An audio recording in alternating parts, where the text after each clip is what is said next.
প্রিয় বন্ধুরা আসসালামু আলাইকুম। এই ভিডিওতে আমি ভাগের পদ্ধতি নিয়ে আলোচনা করব। ভাগের দুইটা পদ্ধতি আছে, একটা হচ্ছে সনাতন পদ্ধতি আর একটা হচ্ছে আন্তর্জাতিক পদ্ধতি। এবং আমরা খুব বেশি যে পদ্ধতিটি ব্যবহার করে ভাগ করি সেটা হচ্ছে সনাতন পদ্ধতি।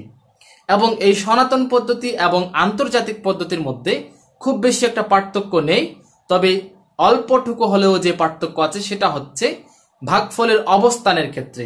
অর্থাৎ সনাতন পদ্ধতিতে ভাগফলের অবস্থান হচ্ছে ভাজ্যের ডান পাশে এবং আন্তর্জাতিক পদ্ধতিতে ভাগফলের অবস্থান হচ্ছে ভাজ্যের ঠিক উপরে।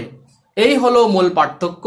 বাকি ছোটখাটো যে পার্থক্যটা আছে, যে আন্তর্জাতিক পদ্ধতিতে ভাগের যে নিয়ম, সেটা আমি বোর্ডে গিয়ে দেখিয়ে দিব। চলো তাহলে বোর্ডে যাওয়া যাক। এই যে দেখি এখানে আমি দুইটি পদ্ধতি দেখিয়েছি। এই যেটা হচ্ছে সনাতন পদ্ধতি, এটা হচ্ছে আন্তর্জাতিক পদ্ধতি। এই দুইটা পদ্ধতির মধ্যে পার্থক্য কোথায়? এখানে আমরা পার্থক্য দেখতে পাচ্ছি শুধুমাত্র এই যে ভাগফলের অবস্থানের ক্ষেত্রে। আমি প্রথমত এখানে ভাজ্য ভাজকগুলো চিনিয়ে দিই তোমাদেরকে। যেমন এখানে এই যে 5 এটা হচ্ছে ভাজক, এখানেও এই 5 এটা হচ্ছে কি ভাজক, এটা হচ্ছে ভাজক। এই যে 120 এটা হচ্ছে ভাজ্য, এখানে এই যে 120 এটা হচ্ছে ভাজ্য। এই 24 এটাই হচ্ছে আমাদের ভাগফল। এই 24 এটা হচ্ছে আমাদের ভাগফল। 0 এটা ভাগশেষ, এখানে এই 0 এটা ভাগশেষ। এই যে একটা বিষয় খেয়াল করো দেখি, এখানে এটা হচ্ছে ভাজ্য। এই যে ভাজক এখানে ভাজ্যের বাম পাশে ছিল। আন্তর্জাতিক পদ্ধতিতেও বাম পাশে আছে। এখানে দেখি ভাগশেষ এই যে একদম সবার নিচে, এখানে কাজ করে সবার নিচে হচ্ছে ভাগশেষ। তারপরে ভাজ্য এখানে মাঝখানে ছিল, আন্তর্জাতিক পদ্ধতিতেও মাঝখানে আছে। ভাগফল এখানে হচ্ছে ভাজ্যের ডান পাশে, তবে আন্তর্জাতিক পদ্ধতিতে ভাগফলের অবস্থান হচ্ছে ভাজ্যের ঠিক উপরে। এটাই হচ্ছে মূল পার্থক্য। এবং এখানে আর কোনো পার্থক্য নেই, বাকি সব বিষয় কিন্তু একই রকম। সনাতন পদ্ধতিতে যেরকম, আন্তর্জাতিক পদ্ধতিতেও বাকি ভাগের নিয়মগুলো একই রকম, শুধুমাত্র ভাগফলের অবস্থানটা ভিন্ন।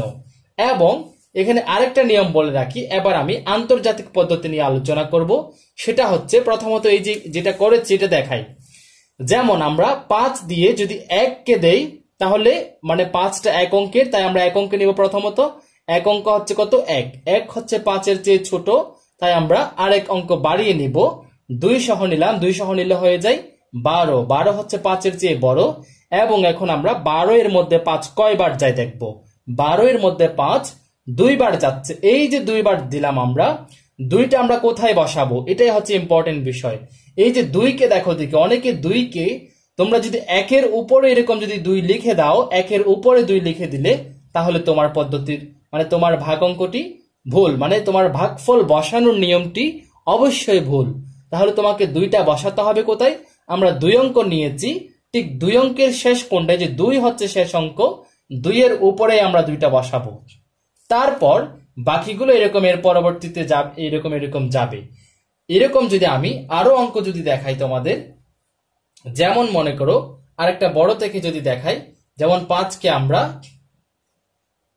আমরা মনে করো যে 1, তারপর আচ্ছা 5কে না, আরো ছোট নেই, যেমন মনে করো যে 2 দিয়ে দেই, 2 দিয়ে 1 5 3 2, এটাকে আমরা ভাগ করব। আচ্ছা এটা আন্তর্জাতিক পদ্ধতিতে করব, আন্তর্জাতিক পদ্ধতি এরকম করব। এবার দেখো দেখি 2 কে 1 দিয়ে, এই যে 2 এক অঙ্কের, প্রথমত আমরা এক অঙ্কের নেব, এক অঙ্ক যাচ্ছে না যেহেতু 2 অঙ্ক নেব। এই যে 2 অঙ্ক নিলাম, 15 হলো, 15 এর মধ্যে 2 কয়বার যাচ্ছে? আমরা জানি 7 দিয়ে গুণে 14, তার মানে এই যে 7 লিখবো আমরা। 7টা কোথায় লিখবো? 7টা যদি তোমরা এখানে লিখে দাও তাহলে অবশ্যই ভুল হবে। কেন ভুল হবে? কারণ এই যে আমরা কিন্তু 7 যে নিলাম, 7টা কিন্তু 1 না, আমরা 2টা সংখ্যার মিলিয়ে তারপর 7 নিলাম, 7 দিয়ে গুণে 14 দিলাম। এই জন্য আমরা 7টা লিখবো যে কোথায়? ঠিক 5-এর উপরে।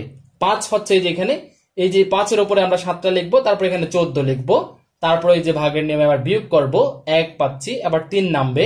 এবার আমরা কয়বার যাই দেখবো, 13-এর মধ্যে 6 দিয়ে গুণে 12 জানি আমরা, এই যে এখানে এবার 6 লিখবো, 6 দিয়ে গুণে 12, 1 থাকে, এবার 2 নামাবো, আবার 6 দিয়ে গুণে 12, 12। মানে বাকিগুলো নিচে দেখা যাচ্ছে, হ্যাঁ আশা করি দেখা যাচ্ছে, বা দেখা না গেলেও সমস্যা নেই, এখানে নিচে শূন্য আর কি। এই যে দেখো দেখি আমি ভাগফলের অবস্থানটা দেখাতে চাচ্ছি বা বোঝাতে চাচ্ছি তোমাদেরকে, যে আমরা প্রথমত 7 দিয়ে গুণে 14 দিয়েছিলাম, 7 যদি তোমরা 1-এর উপরে দাও তাহলে কিন্তু ভুল। একইভাবে তোমরা যদি কোনো ভাগ অঙ্কের যদি মনে করো প্রথম 3টি সংখ্যা নিয়ে তারপর দিচ্ছ, তাহলে প্রথম 3টি সংখ্যা দিলে 3টি সংখ্যার এই যে সব শেষের উপরেরটিকে তোমরা উপরেই তোমরা ভাগফলের ওই যে সংখ্যাটা বসাবা। এভাবেই হচ্ছে আমাদের বিষয়। এটাই হচ্ছে ভাগের মূল পদ্ধতি, মানে আন্তর্জাতিক পদ্ধতিতে ভাগফল বসানোর মূল বিষয় এটাই। তোমরা এটা একটু মনে রাখবে। এই হলো সনাতন পদ্ধতি এবং আন্তর্জাতিক পদ্ধতির আলোচনা। আমি যদি এখন আরো একটা অঙ্ক দেখাই, মনে করো তোমাদের 24কে দিয়ে এখন আমরা ভাগ করব কাকে, মনে করো আমি দিলাম 24, তারপর 1, 3, 2, 8। আমি একটা নিজের হিসেব মতো একটা দিলাম, যেটা মাথায় চলে আসলো এটা দিয়ে দিলাম। এবার এই ভাগটা করব আমরা আন্তর্জাতিক পদ্ধতি, এটা হচ্ছে আন্তর্জাতিক পদ্ধতি। দেখো দেখি 24 প্রথমত 2 অঙ্কের, আমরা 2 অঙ্কের যদি 1, 3 নেই তাহলে ছোট হয়ে যায়, তাই আমরা 1, 3, 2 নিলাম, 132। এই যে 132 এটাতে, এটা নিশ্চয় 24-এর চাইতে বড়, তাই আমরা এই যে 3 সংখ্যা নিলে কোনো সমস্যা নেই। আমরা 3 সংখ্যাতে 24, এই যে 132-এর মধ্যে 24 কয়বার যায় দেখবো। আমরা যদি 132 যদি আমরা 4 বার দিয়ে দেখি, প্রথমত 4 বার না 5 বার দিয়ে দেখি, 4 5 20-এর 0, হাতে আছে 2, 5 দিয়ে গুণে 10, 10 এবং 2 হচ্ছে 12, 5 24-এ আমরা 120 পাচ্ছি। 6 বার যদি আমরা দেই তাহলে 6 4 6 24, 24-এর 4, হাতে আছে 2, 6 দিয়ে গুণে 12, 12 এবং 2 হচ্ছে 14, 144 বা 44। এই যে 144 বা 44 এটা কিন্তু 132-এর চাইতে বড় হয়ে যাচ্ছে, তাই আমরা এটা দিব না। আমরা এই যে 5 বার দিব, 5 বার যদি দেই 5 24 আমরা পাচ্ছি কত, 120, এটাকে দিব আমরা। এই যে এখন 5 পেলাম আমরা, 5 বার যাচ্ছে, এই 5টা কোথায় বসাবো, 5 যদি আমরা 1-এর উপরে যদি বসাই তাহলে ভুল, 3-এর উপরে বসালেও ভুল। আমাদেরকে এই যে আমরা 3 সংখ্যা নিয়ে কাজ করলাম, এই 3 সংখ্যা যে সর্বশেষ হচ্ছে 2, 2-এর উপরেই আমাদেরকে 5টাকে বসাতে হবে, 2-এর উপরেই আমাদেরকে 5টাকে বসাতে হবে অবশ্যই।